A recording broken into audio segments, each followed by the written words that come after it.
جمع بین الصلاتین، جمع تقدیم او جمع تاخیر دواړه جایز دي.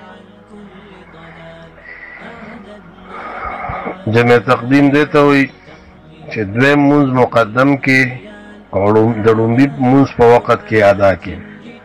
هغې سره یو ځای ادا کې. او جمع تاخیر دیتا وي چې لومړي مونځ وروستو کې او د دویم مونځ په وخت کې هغې سره ادا کې. د رسول الله صلی الله علیه وسلم نه د سفر په حالت کې دا دواړه طریقې ثابت دي. جمع تقدیم هم ته ثابت دی او جمع تاخیر هم ته ثابت دی. لکه بخاری کې کتاب الجمعه کې باب اذا ارتحل بعد ما زاغت الشمس کې امام بخاری دا حدیث راوړی دی د انس رضی الله عنه په روایت سره چې رسول الله صلی الله علیه وسلم با چې کله د زوال لا نور نه مخکې د سفر شروع کوله د ماسپښین مونځ به مازدیګر ته مؤخر کو او بیا د مازدیګر په وخت کې سورلی نه به راکوشو او د ظهر او د عصر په منځ کې به جمع وکړه، دواړه به یو ځای کړه. او کو چرته د سفر شروع به کوله په داسې وخت کې چې نور زوال به شوی نو بیا به د ماسپښین مونځ ادا کو او دارنګې سفر باندې به روان شو. ماسپښین مونځ به یې وکړو، د مازدیګر مونځ به یې وکړو. معاذ بن جبل په روایت سره داسې دي اذا ارتحل بعد زیغ الشمس صلی الظهر والعصر جمیعا. رسول الله صلی الله علیه وسلم به چې کله د زوال د نور نه وروستو د سفر اراده وکړه نو د ماسپښین او د مازدیګر مونځ دواړه به یې یو ځای کړه.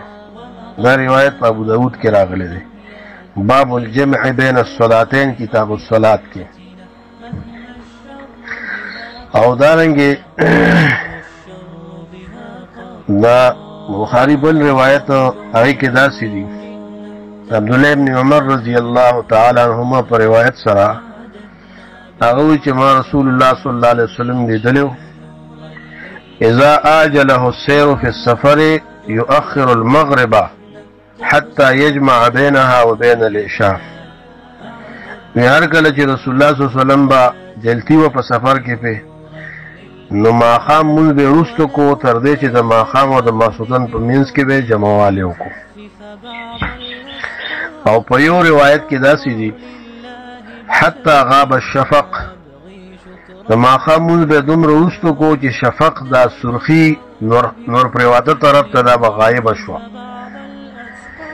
او د عبدالله ابن عباس رضی الله تعالی عنهما په روایت سره داسې دي چې نبی صلی الله علیه وسلم په غزوه د تبوک کې په سفر کې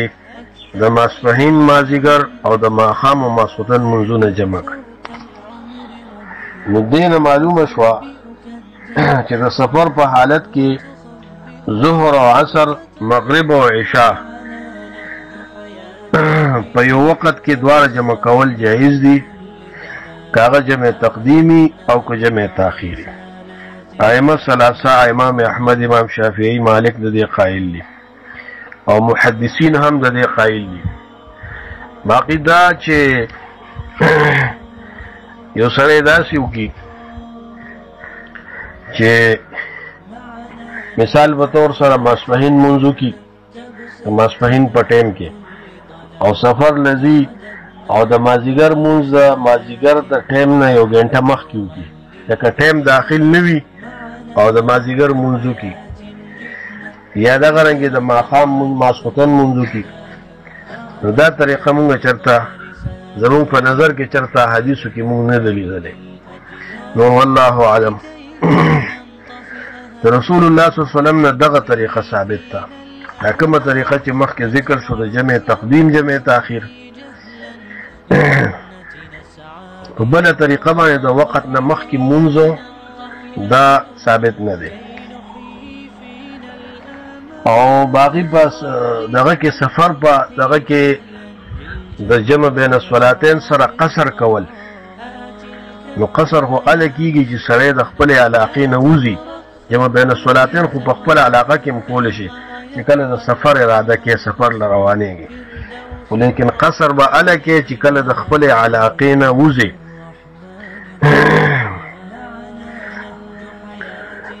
دا لکه ائمه ثلاثه وی چې د خار د آبادی ختم شینو قصر به شروع کې بیا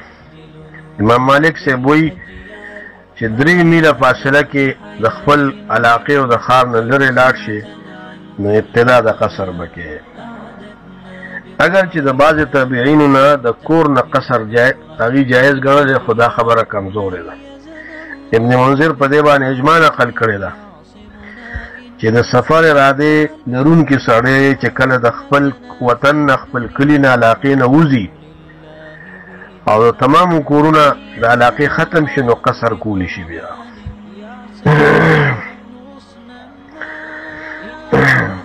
صحیح بخاری کې راځي چې علي رضی الله تعالی عنہ چې کله د کوفې نه د سفر اراده وکړه ووتو نو قصر هغه وخت کې شروع کو چې کله د کوفې د مکاناتو نه او د هغې د تعمیر او آبادۍ نه بالکل ووتو هغه په نظر راتله خو هغې نه ووتو او چې کله واپس راغی نو کوفه ښکارېده خو لیکن ښار ته داخل شوي نو هغه وویل چې هغې پورې مونږ به مونځ مکمل نه کوو یعنې قصر به کوو کومې پورې چې مونږ په دې ښار کې داخل شوي نو نو دارنګې قصر چې دی دا هغه صورت کې سفر کې چې کله سړی د ښار د آبادۍ نه وځي سفر اراده کړې وي او د ښار د آبادۍ نه وځي د 3 میله په اندازه یا د 3 فرسخو په اندازه یا د ښار آبادي ختم شي نو بیا به دې قصر شروع کړي